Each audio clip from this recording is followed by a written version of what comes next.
Military Broadcast Radio, the station that's giving veterans a voice. Find us on the web at mbradio.us.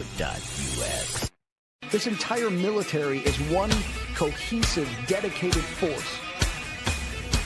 And the threats to our nations, they don't sleep. They're watching our every move. Iran, Russia, China, North Korea, ISIS, Al-Qaeda. They may be watching this right now. Our military should not be mistaken for a cable news gabfest show. We don't care what you look like. We don't care who you voted for, who you worship, what you worship, who you love. It doesn't matter if your dad left you millions when he died or if you knew who your father was. We have been honed into a machine of lethal moving parts that you would be wise to avoid if you know what's good for you. We will not be intimidated. We will not back down. We've seen war. We don't want war. But if you want war with the United States of America, there's one thing I can promise you, so help me God. Someone else will raise your sons and daughters.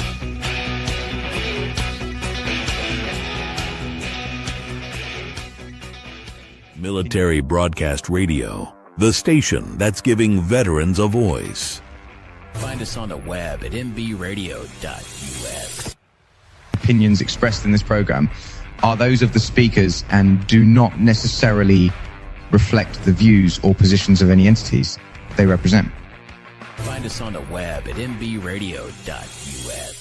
Join Terry with Tracer Rounds every Tuesday at 8 p.m. Eastern to hear interviews with veteran artists, veteran business owners, and businesses that support veterans. Catch us on Roku, Amazon Fire TV, and MB Radio. If you miss a show, you can listen again on Wreaths Across America Radio every Wednesday at 3 p.m. Eastern. Tune in to see if you are on target. MBR, giving veterans a voice. And welcome back to the Trace Around Show, and I'm Terry, your host, and with me tonight I have Rameses, who is the president and founder of QRF Up. Welcome. Thank you. How are you? I'm good. I'm so happy to have you. We talked a little bit last week, and you kind of explained what you're doing. So can you tell us a little bit about your military service? I know you're a Marine veteran and an Army veteran. How does that work out? Yeah, so I started my time in 2003 in the Marine Corps, and then from there I was injured and then ended up going into the Army, and left out of the Army as my transition time. I did infantry in both. I enjoyed the infantry and did medical 68 in the medical field. In the you're Army. 68 whiskey? Yeah, a medic. Okay. And then I was able to do some medical stuff with them. After that, my transition was relatively easy. I transitioned into the civilian world. And as I transitioned, I just kept seeing brothers and sisters that kept literally passing away from suicide. And the numbers just kept increasing and increasing. And for me, that was something that really was necessary to address, because there was a lot of brothers and sisters that, survived some really horrific things in Iraq and Afghanistan and, Africa, wherever we deployed to, and coming back now to the civilian world and having that end in, by taking their life by suicide was really something that made me want to do something about it. So you did what work after you got out of the military? Did you do the medical field or did you do something else? So I was a law enforcement officer for about a year and a half, firefighter for a little bit. I did, private security for a little bit. I tried it all and just couldn't find myself. I just couldn't find what I wanted to do. I even did a little bit of like domestic violence, sexual assault advocacy, everything you could think of under the sun. Just tried to find my place again in the civilian world, and it didn't fit. For me, it didn't fit. There was too much red tape. Doing all of these things, that I know we can do as veterans and first responders, came with a lot of restrictions for us. So did you find a lot of help when you transitioned out of the military, or did you Or did you just kind of flounder and just try to figure it out? Because like you said, you tried on several things for size and they didn't quite work out for you. So you were like, now what? Yeah, it was so difficult because there was just not enough, you know, everybody kind of does a traditional path. Infantry guys go into the law enforcement side or firefighting side. Some transition into, if they're air wing guys, they go into the piloting side or they'll do mechanical side. Everybody kind of stays in their, perspective of their MOSs.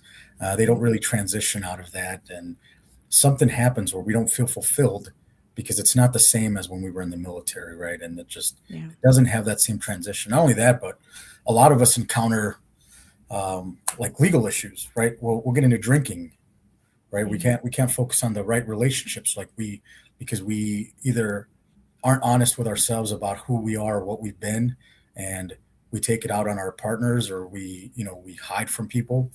And that happens a lot in the military. Like our brothers and sisters are full of backgrounds that are very, very diverse. And you guys said it in your intro. It was so well said.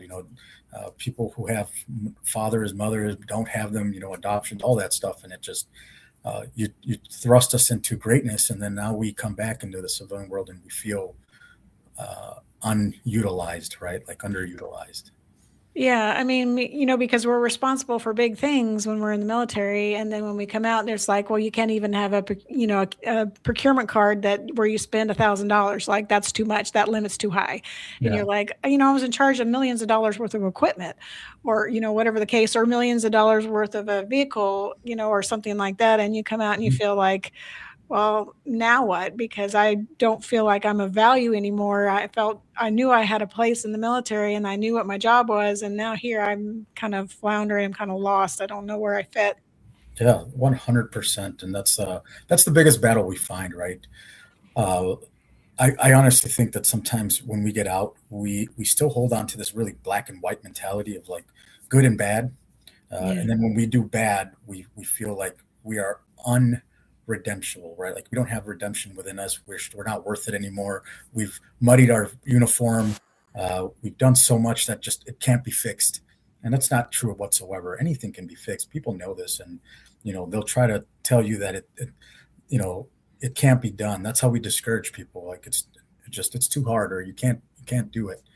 Right. It's not what we want to do at QRF Up. We really do not discourage anybody from, we don't accept things, right? But we also don't judge. So we let them be at their pain, but we also try to give them solutions to fix what happened in their past and what got them to that dark place. Because sincerely, it's important, right? I've been through it, and I advocate that a lot, that I myself have done a lot of growing up to do. I've done a lot of mistakes. I've done a lot of different things. Growing is never a finish line. It's always continuous, right? Right. Things, education and growth and all of that is always going to be continuous. Forgiving is one of those things that we got to learn ourselves. But yeah, to give you a concept of what the application is, it's super simple. I always like showing it to people in physical version because, it's on an app. It loads up like that. And then all of a sudden it's just a red button. It's literally a red button that somebody can activate, push a button, and it changes color. And it'll send out an SOS to a therapist and a text message, an email, and a phone call. And then they pick it up and just start talking to the person, right? There's no language barriers. There's no press 2 or 3 for, if you're a veteran or a first responder or a family member, it doesn't matter to us. You get a button, you get activated to a responder that's going to talk to you. And we get to the root of the issue and we help you right then and there. We don't wait 10 weeks from now or next week, or if it's Friday, we don't wait till Monday. We will help you right then and there. So explain what your organization does, because you're a 501c3. Correct. And so you started it because you saw so many of your brothers and sisters, so many service members that have taken their own life just because of the struggles they had internally or externally, could be too. But so how did you get it started? And then tell us what it is and what it does. You showed us the app, kind of explain the backstory on how the organization came about, how you landed on that as a career path for yourself, and then what that 501c3 does. I love being able to say this now. I couldn't say this maybe last year, but I can say it now. We started out as a guerrilla unit, right? We were very, very behind the scenes doing things that were probably not kosher with everybody. But we started out with 14 therapists that were in a place where they said, "Look, we'll donate our time." And then we got an application from a great organization called My SOS Family, and they gave us the time and the application to use their brand, as a pilot, and we launched it through them. They were able to hit the button, and they would just call us on the phone at the moment, right? We didn't really have it all niched out and worked out, so they would call us on the phone, and we would talk to them on the phone. We wouldn't record anything. We would just record. We would like a check mark. It's a male or a female of age 34. That's all we knew. So we'd get their name and number, and we would pilot this until we hit a year. And after that, we took this back and we were able to show, like the VA and other organizations, like, look, this functions, this works. And then finally in 2025, we had the application created all the way for marketing, the images and all that was ours. And then we started using it in Memorial Day of 2025. Wow. But we're relatively new. Yeah, you are. But I mean, could you have any sense of how many people you've touched in that year since you've been official live? And I would say it's a blend, right? Like we have a WhatsApp number, we have our website that people reach out to us on. We have Instagram where people reach out to us on. So all combined, not just the application itself, we'd say about 7,000 people that we've reached and helped sincerely, with help of 22 to 0. The other organizations being like All American Heroes, Salute to the Fallen, so many different organizations that have came up and really assisted us in this to help veterans and first responders, that really want to be able to help in a way where it's more than just a Band-Aid approach. We get them off the ledge, they put them into that long-term care, and then give them whatever resources they need in the longevity of things. So you mentioned that you have volunteers in almost every state or in every state. Yep. So we have about, at least 2 to 3 in every state, but some have 35, some have 20, some have 14. It just depends on where we have more people that follow us, right, on that page, and then sign up because there's a 12-course education program that they have to go through to become veteran ready and first responder ready, to kind of be able to respond physically. All of our therapists are from the University of Utah, University of Delta, Mississippi, and then we have about 40 from our school here in Iowa called Mercy College. And those are all students that are going to become psychiatrists, psychologists, and they assist us with the calls because they have to get hours to become licensed. So it's a great trade-off for us.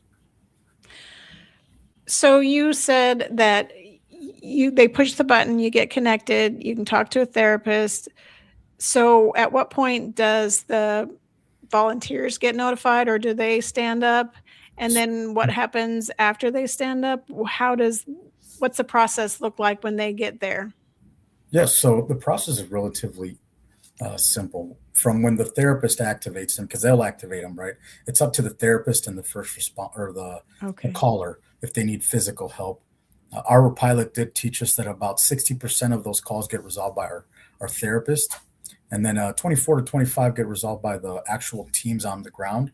And so they're not super necessary, which is okay, but we would love to increase that so that we could actually have more physical help.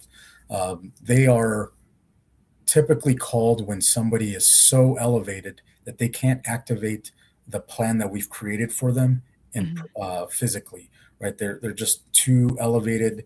They need more assistance besides the phone call. They need somebody to come in and tell them, okay, this is what the plan that I've received from the therapist is. You're going to go to a hotel room tonight. We're going to keep you here for 30 days. I'm going to stay with you for anywhere from 24 hours to 72 hours to kind of just stabilize you, because our whole purpose is to decriminalize the response of suicide, ideation. We want to make sure that if we're responding, we're not calling law enforcement.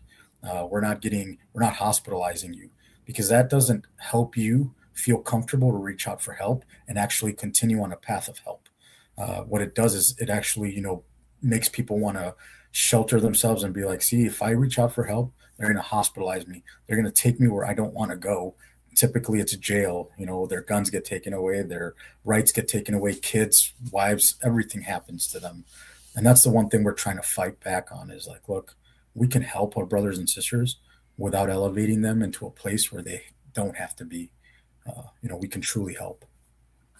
And you mentioned that you don't have to have served a certain amount of time. You've just either been a first responder or you've been in the military in some fashion and you help family members, and there's no proving up one way or another to get help. Yes. That's one of the biggest things that we've really educated ourselves on is as we've learned more organizations, they have these real straight forward criteria of like, you have to be honorably discharged. Well, typically those guys aren't going to need as much help as somebody who's dishonorably discharged because they have TBI or PTSD happening in their life, right? Yeah. So we expanded that and said, look, we don't care what your criminal background is. We don't care what your discharge was. As long as you served, 2 weeks in the Marine Corps or in the Army or in the Navy, in the Coast Guard, whatever branch you were in, you were law enforcement for 1 month and decided this is not for me. You already hit, some sort of traumatic and experience there for it to make you want to quit. We're going to help you, right? And we're going to give you the assistance you need. Off-season firefighters in the wildland, that's a typical high peak for them when they commit suicide, right? So even when they're not in season, we want to be able to help them. So again, for us, there is no real red tape. There's no reason for us not to be able to help you. So you can call at any point in time. Like I said, you have to download the application, go through the process of actually downloading it the right way so it functions in your area, and then we'll be able to, assist you. But if you said that you can get the app on Apple or the Google Play Store, and it's free to download, and do you have to sign up a certain amount of information, or what's needed to sign up? So there's some information that goes through it, but after you download the application, you'll have an admin person reach out to you to validate your, that you were in fact in the military for at least a week or whatever that may be. We will talk to you because we'll go through ID.me and they'll do all sorts of stuff for us to validate all that. Once that process is done, we activate the application so you're ready to hit the button. Even if you downloaded and started wanting to talk to us, we could do that. We can transition you from one of us into a therapist and they'll start talking to you. That's really good. So what does the follow-up care look like when you've activated a button? Like you've got a person or maybe it's you've activated the button and somebody's responded to you on the phone and you've talked to them. Then what's the follow-up care look like? What happens next? The great thing about our follow-up is that it's continuous. It doesn't go from that call to like next week. Immediately the next day, we already have people ready to help you with whatever that plan that we put in order was, right? Sometimes we have people that are going through relationship issues. That's probably one of our biggest ones that we have, right? Yeah. Going through a relationship issue. They needed to get out of the house. We got them into a hotel room. We know the hotel room they're in, so we go in and actually see them the next day. We'll go talk to them. Hey, I'm going to take you to the vet centers. We typically prefer vet centers because they enact therapy sessions faster and groups faster than the VA ever will. So we'll take them to a vet center. The vet centers bring them in, talk to them, give them an assessment.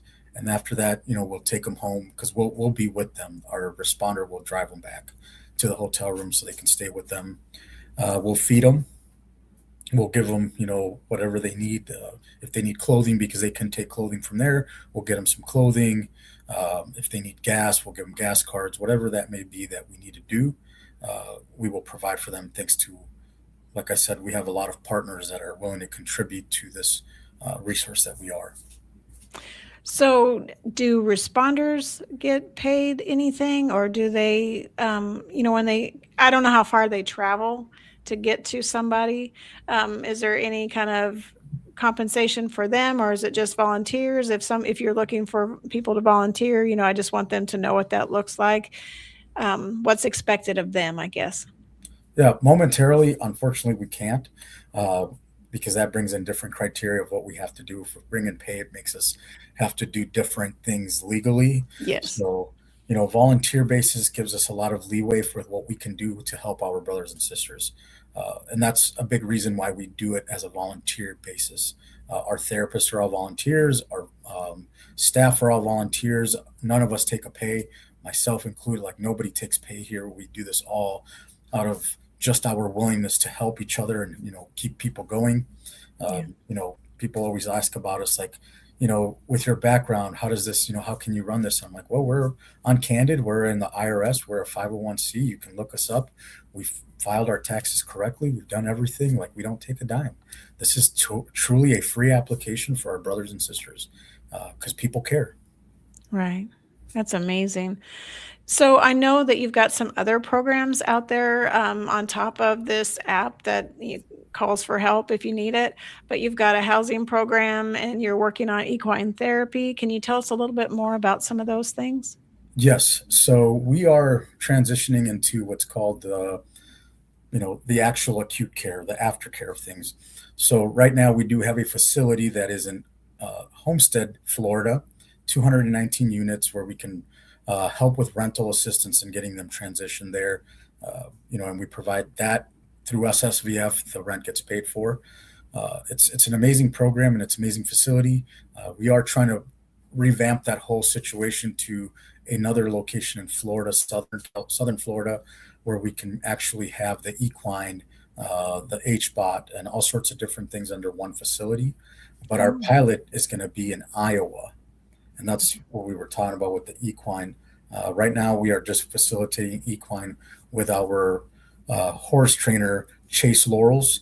And she's an amazing, equine therapist. She provides therapy 7 days a week, all the way up to like 9 at night, and does amazing work. Wow, that's a lot of that's a lot of hours with a horse. Believe me, I have horses too, so I understand the challenge of being on call that long and doing all that. That's amazing. Yeah. So, who's then paying for the horses and all that? Because that type of facility is definitely not cheap, and it comes with a lot of expenses. So some of it is donated, some of it is ran by her. She has a business on the side where she does training. And then she also does like birthdays and different things like that. So Lessons again, and things. everything that we get is literally been, given to us by volunteers. It's one of the most amazing things that has ever happened to us because this has been attempted many times, but people haven't been able to really connect all the pieces and, Right. thank God that we were able to do it all the right way and, get the right people. And it's been a challenge. We've gone through, oh man, I don't know, maybe over 100 staff at this point. Oh wow.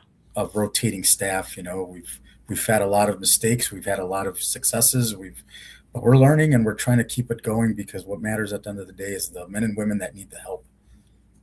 So would you say that the people that you've helped with the application, would you say some of them come back and volunteer and find that they, find value in trying to help another since they got the help, they're trying to basically pay it forward?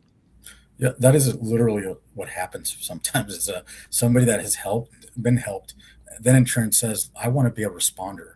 I want to be able to respond. And that's how we get these pockets of heavy responders. Is, people recommend other people. They're like, look, these guys helped me when I had nothing. Come and help. They need it. And it's really, really amazing.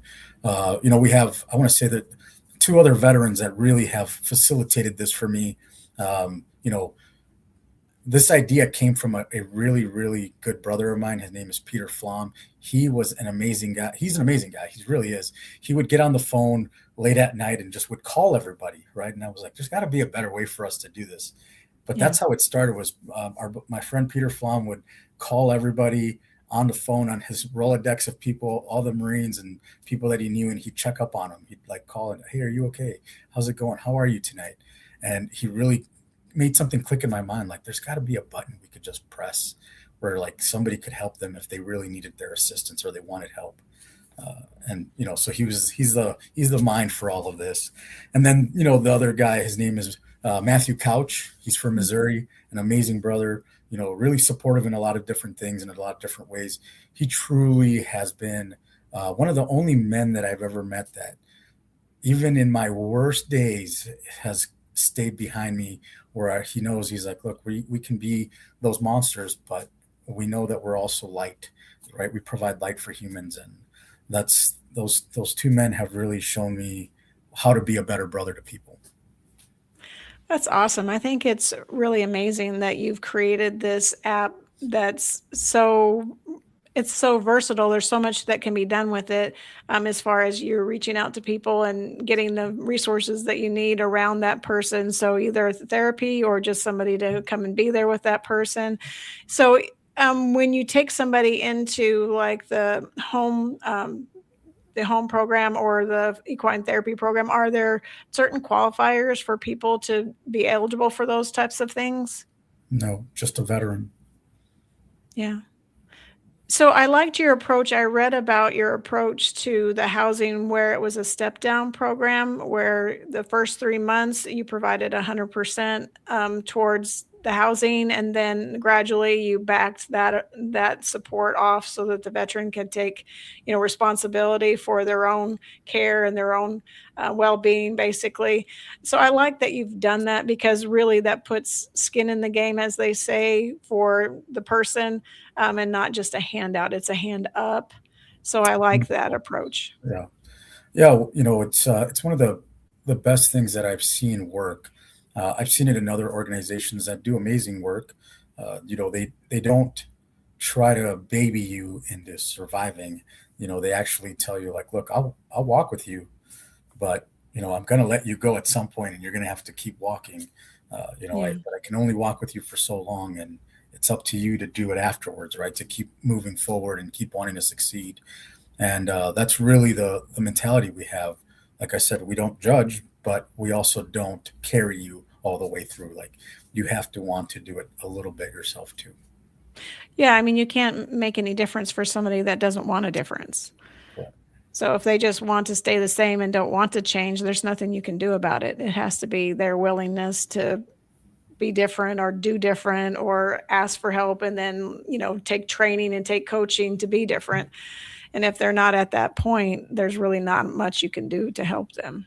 Yeah, 100%. And a lot of what you say is, it resembles, you know, a lot of what we do here already. It's a lot of real compassion and fostering that mutual respect, because it's a lot of respect that has to happen.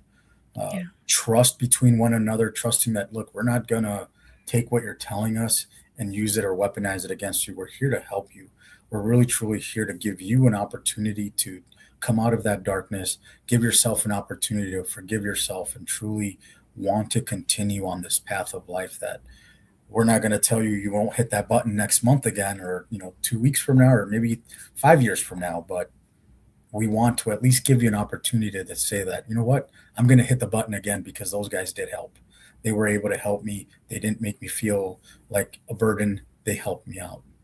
And that's sincerely the basic of what we want to do, is be able to have people come back as many times as they need it. Because as you and I know, PTSD doesn't go away. We don't Right. heal from it.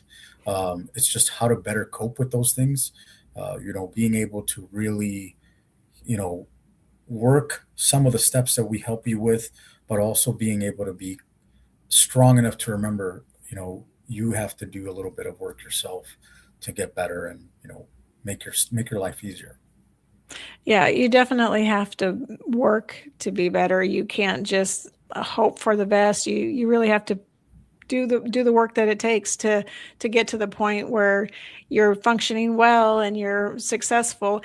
Is there also, you mentioned some legal, financial type issues that could surround somebody that's calling for help. So if somebody has an addiction to alcohol, to drugs, something like that, do you have some kind of program beyond counseling that kind of helps them with that addiction recovery as well?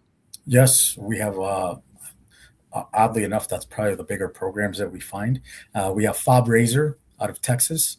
They have a facility where they'll have somebody come in, get sober, and help them out.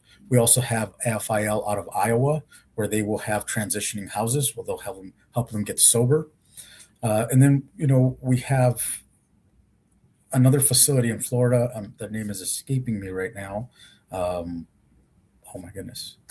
Uh, I want to say it's Boulder Rock. They were out of Colorado, Boulder Rock something. I can't remember the last name of it, but their organization does a lot of also recovery, but they mix in TBI with it. So what some of the like alcohol and narcotics does with TBI, because people don't understand what TBI looks like for us, how it makes us behave, how it makes us, react to things.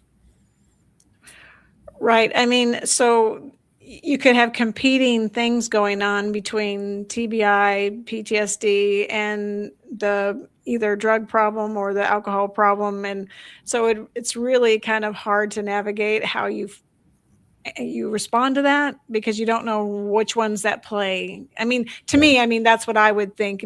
I'm not medical, so I am not speaking from a point that I would know, but it just seems like sometimes it would be hard to know which thing you're dealing with particularly. I mean, you can tell if somebody's drunk, but you can't tell if it's because a PTSD episode or TBI, they're not thinking clearly or something. How do you navigate some of those things? Because that has to be very delicate, I would say.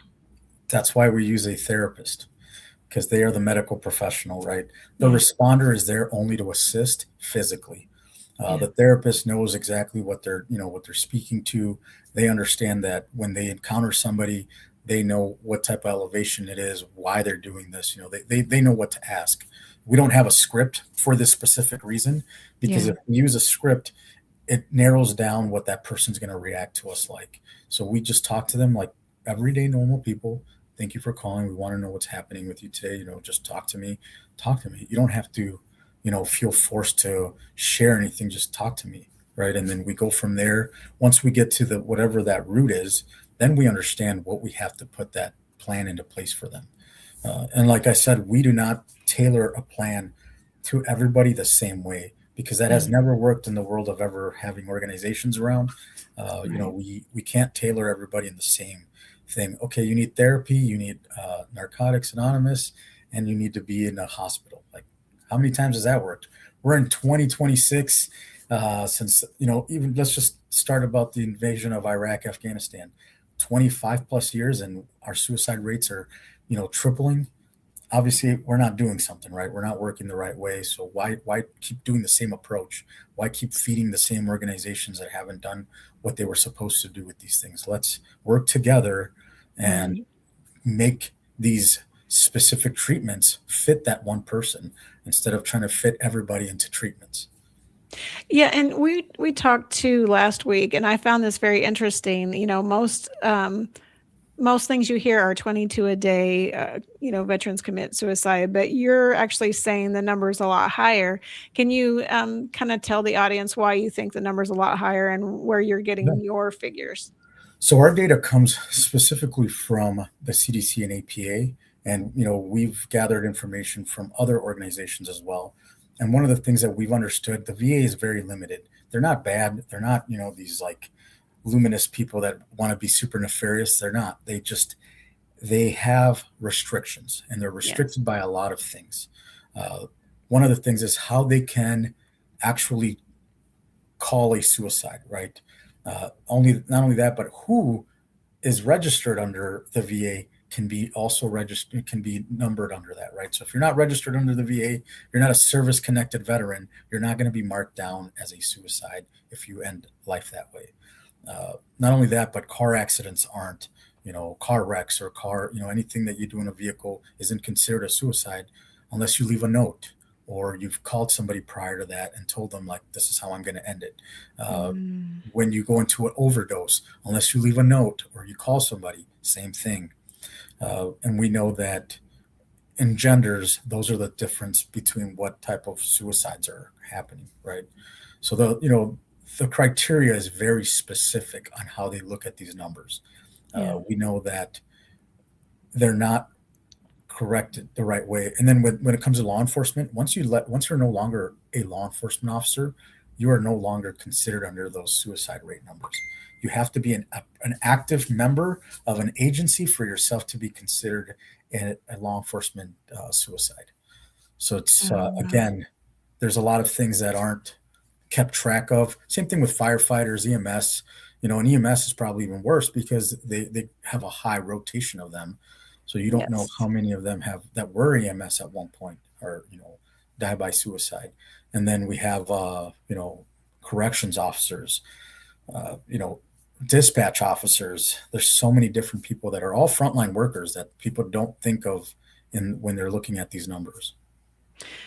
You're right, and I agree with you on dispatch. In where I work, we've also included animal service people because they see a lot of things and they have enforcement authorities too, and they deal with a lot. They deal with hoarding situations and with people that don't want them there and become violent, and so they see a lot of really hard to see things sometimes when it comes to animal puppy farms, that type of thing. So we include them in the first responder category in the sense that they get some additional counseling services and things like that should they need it or want it, because we find that they see things too, just like firefighters, police officers, military. They see things that the ordinary person may or may not ever have to see in a lifetime. Hopefully they don't, because some things, you just can't walk back. Once you see them, you've saw them, and it's hard not to keep that vision in your head sometimes.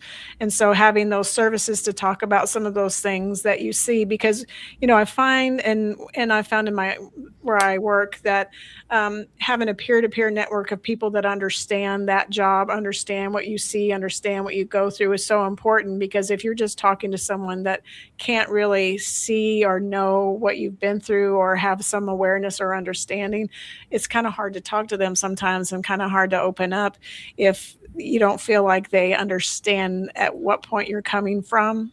Yes, 100%. And every point you just made is exactly why we don't look at paperwork, right? We look at it only to validate your service, and that's it. Aside from that, you can't tell somebody what their PTSD looks like to them. Yeah. It's one of the things that we as military and first responders have to extinguish, right? We got to put that fire out right now. We harm each other on a higher level than most civilians would ever do to us because, we think of levels of severities of effectiveness, right? Or combat or things like that, eliteness. And it's not true. There is more survivors' guilt than there is of anything else combat, right? There's guys that have deployed that never got to do anything and have so much guilt because they were like, I trained for this, I did all of this and never got to experience my occupation, right? And we're like, look, that's okay. Put that service to something else now, right? And sometimes it's too hard for men and women to go through that where they feel that remorse or, somebody else took their place and ended up losing their life and they feel remorse for that was my position. I should have been there. So there's a lot of reasons why our approach to helping people is so significantly different. And, and we get backlash. We understand it's not the tough way and that we get it. We don't want to be tough. We want to make you be okay when you're not tough, man. Cause that's when you're breaking is when you've had enough of being tough. You've had enough of having all the weight on your shoulders and you come to us and we're here for you. I'll carry you the rest of the way. Yeah, you just need support. Sometimes that's all you need is somebody to listen to you and to understand or not judge, even if they don't understand. 100%. Just not to judge it. I talked to a veteran, I think it was last year, and he talked about really feeling guilty because somebody agreed to take point on a mission they went on, and that person, stepped on a mine. And so, that was supposed to be him. And so he had a lot of guilt around that, like that was supposed to be me, not him. Why was it him? And so what you're talking about is so very true is that, you do have that if you were supposed to be in a certain role or a certain place and somebody else took that place for whatever reason, and then they didn't make it, then, you have that guilt of saying, well, that was my place. Why did they have to go and not me? So I get it. And that is hard. And people just need to understand that even though, like you said, even if you didn't go and do something, and you wanted to, but you just weren't assigned for whatever reason, you have a lot of guilt around that too, because somebody else went and they didn't come back. Yes, 100%. And once we recognize these things and we're able to meet people at their pain, we can really help them, right? We walk with them. We don't walk for them. We don't, tell them what to do. We walk beside them. We give them multiple opportunities to have healing opportunities, and that's how we meet them. That's how we all should be met in this world. Sometimes it doesn't happen that way, but we know that it's necessary. So I don't think we really got to it, but how long in between when you got out of the service until you started this? Because you said you tried several jobs on for size and they just weren't what you were needing or what you felt like you should be doing. So how long did it actually take you to find what you should be doing?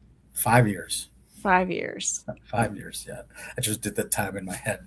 5 years, and it was, even up till this year, I've still, gone through stuff, and I can say that,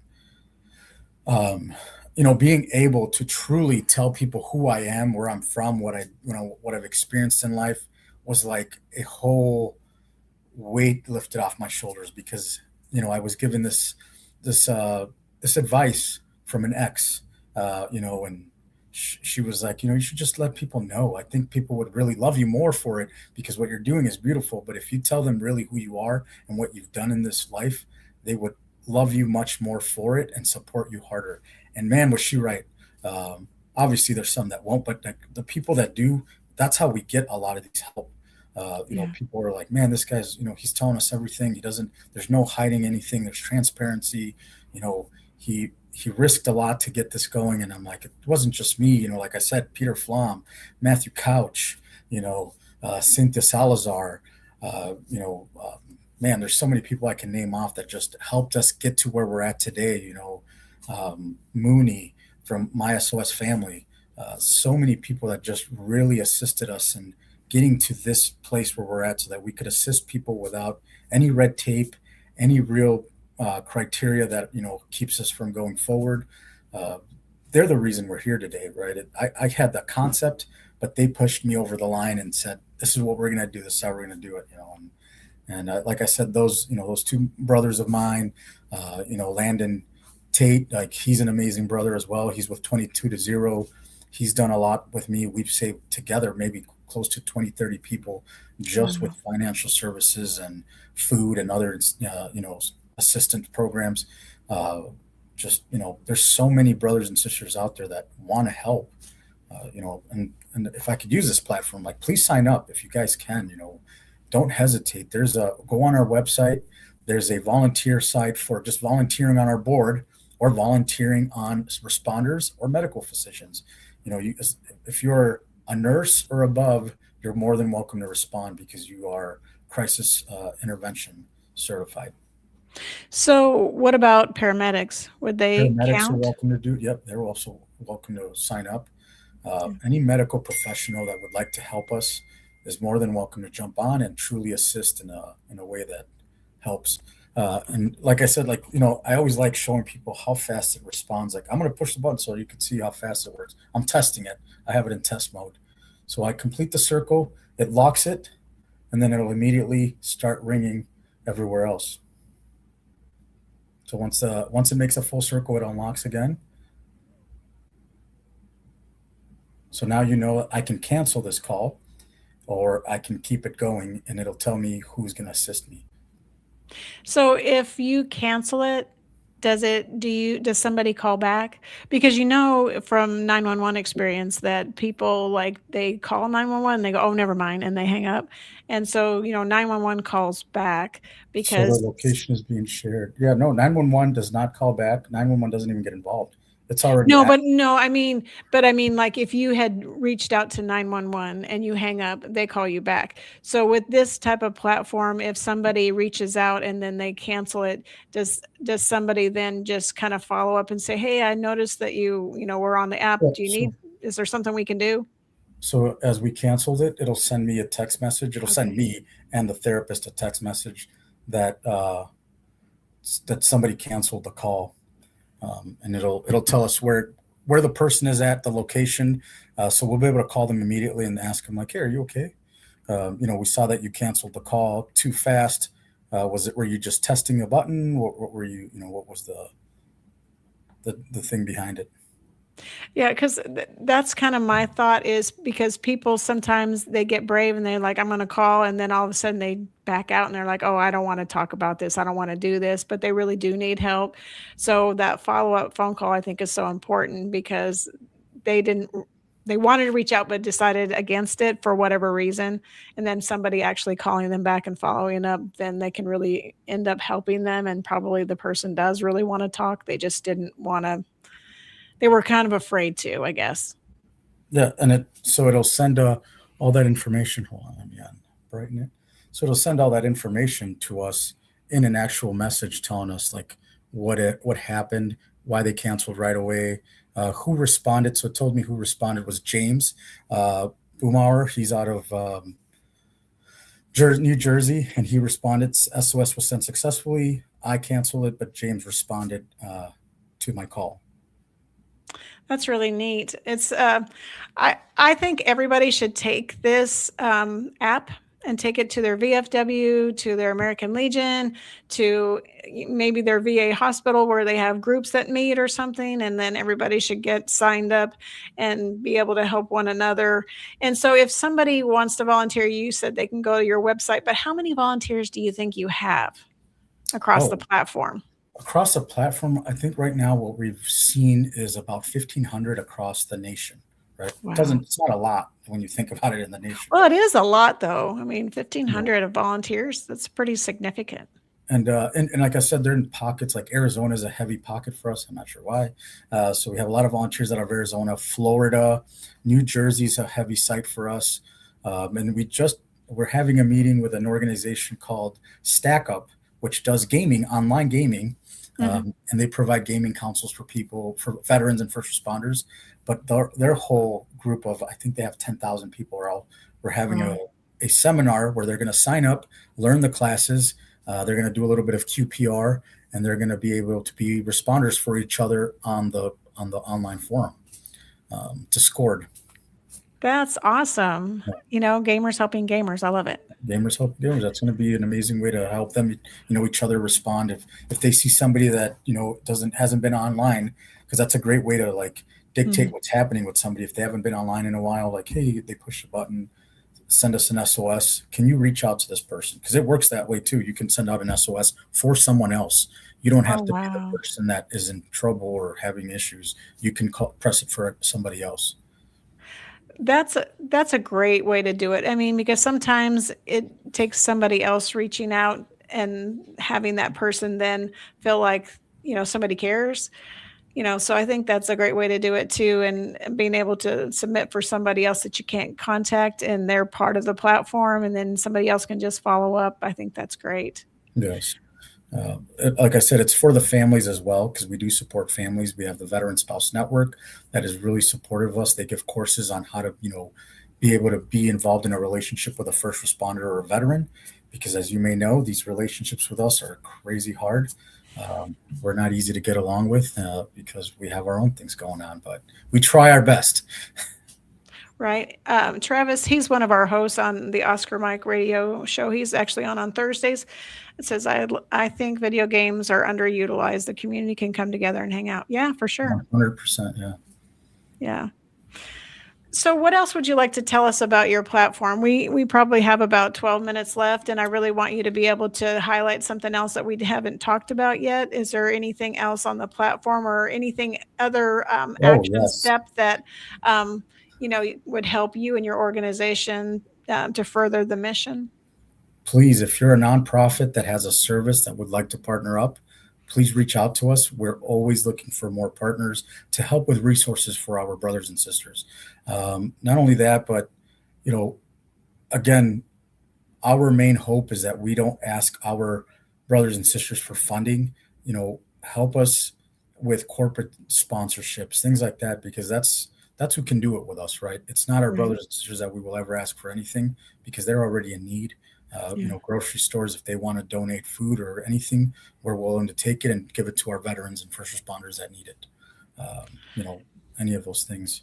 Yeah, just gift cards are amazing because then you can get what they really need. So, Yes. grocery store gift cards or gift cards for some other type of service or something that is helpful for veterans for sure. Yes. Again, it's a very simple tool. We aren't going to save. We like our whole purpose is understanding that we are not the number one tool, and we never want to be that. We have 72,000 organizations that are VSOs, veteran service organizations. 72,000, so the resources aren't limited, Wow. right? Yeah.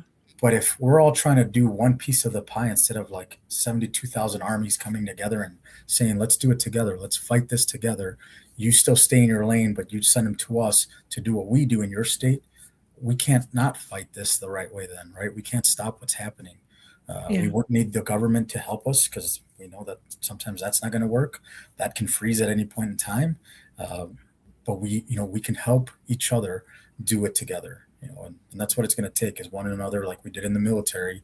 I have your six, you have my six, and we're going to get this done.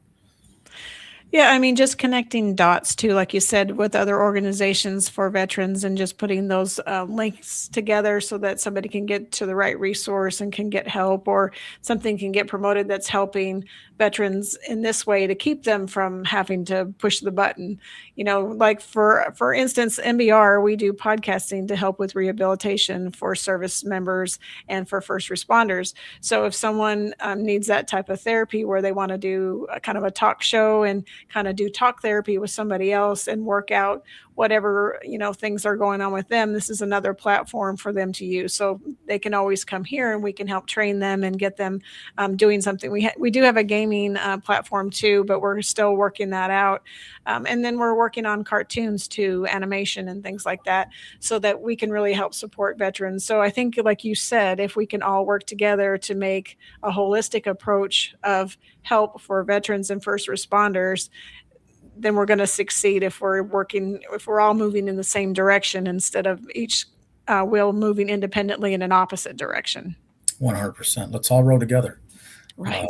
That's the only way we can get anything done. And sincerely, if I could end it this way, is we all make mistakes. We all do things that we don't understand ourselves because of our inability to really process things when we're in the darkest moments of our lives. Yeah. You are full of redemption. I am here to help you with whatever you've done. I don't care what it is, what time of the day. That phone, as you've heard it, I'm sure you've been hearing it, it bings all the time, and that's people reaching out for help. We are here. We're not going anywhere. We're not going to say no to you. We're going to find a way to help, and we will do it, hand in hand. And, I'd rather have you here on this planet with me, at least, hurting a little bit for a little bit of time than taking that pain and transferring over to somebody else, because suicide does not end with you. It only transfers that pain to somebody else. And it's one of the things that just most people don't understand. Yes, your life may have ended and you may not feel that hurt anymore, but now you've passed it on to 6 or 7 people. That's true. We got to end this cycle of that. Please reach out. Please be here with us. Don't hesitate to reach out. I've done it all. Like I said, I'm not a clean human. I'm not anything special. But I know what it takes to truly make it out of this darkness to get to the right place in life. How do you kind of decompress? Because if you're in this all the time, 24 hours a day, listening to your phone and all that, how do you find a place to kind of take a step back and take a breath and kind of reset yourself? Equine. Believe it or not, yes. Horses are, man, I can't even explain to you how much they regulate. Within the first hour, people notice an 80% change in their body regulation. It is insane how fast horses can regulate you from like being exacerbated or angry or sad, whatever that may be, to just feeling good. Just even by petting a horse, it changes your whole body. It really does. You connect with a horse in a way that I've never known before. I also have a dog that I was given by Puppy Jake. So I have a dog, and my daughter is one of my biggest supporters. She's amazing. It's just her and I. So, she does a lot of assisting with getting me online today and helping with technology. She's amazing. That's awesome. Yeah, she's the reason I stay safe and do things I'm supposed to do. Well, I'm glad that you get your resources too, because, the caregiver has to have some people supporting them too, because at some point you kind of get burnt out. So I'm glad that you have that around you, because you are absolutely right. Horses really do lower your heart rate, because they can sense it, and they can sense what you're feeling, and they kind of like almost will mirror it. So if you're afraid, they're afraid. If you're if you're calm, they're calm. And then just being with them can help calm and lower your heart rate. So you're absolutely correct. So I'm glad you're taking advantage of that type of therapy too. Yeah, it's amazing. And it's here for all of us. Chase will tell you guys, come on down, take a weekend and just come pet a horse. We have a lot of them. She's the most beautiful person you could ever meet. 7820 Vandalia Road in Iowa, Runnels, Iowa. Everybody's welcome to come down and have a session. We'll provide sessions for everybody. It is truly a healing experience. I can't explain to you how healing it is. It gives you difference from day and night. Is there like housing or something around where they could stay and take in a session or two? Yeah. If they need anything like that, we'll provide them with an Airbnb or a hotel stay, and we'll get them to go to the session and be there. That's awesome. Yeah. Well, it's been great talking to you. Do you have any closing thoughts? So anything that we didn't talk about that you want to put out, or what would you say to somebody that's thinking about downloading the app and reaching out for help, but they're not sure if they should do it because they're like, more people are more broken than I am. I don't think I'm deserving of this. What would you say to those people? You matter. I want you here with me. You matter. Please don't let anybody tell you that you are not worth it, that your mistakes are, that you're not. Again, like, redemption is for everybody. And I'm religious, so, God didn't, end his life and, put himself on a cross for the good people. He did it for everybody, right? He did it for all our sins. And I want to make sure everybody understands that we are his children and we're here to help each other, right?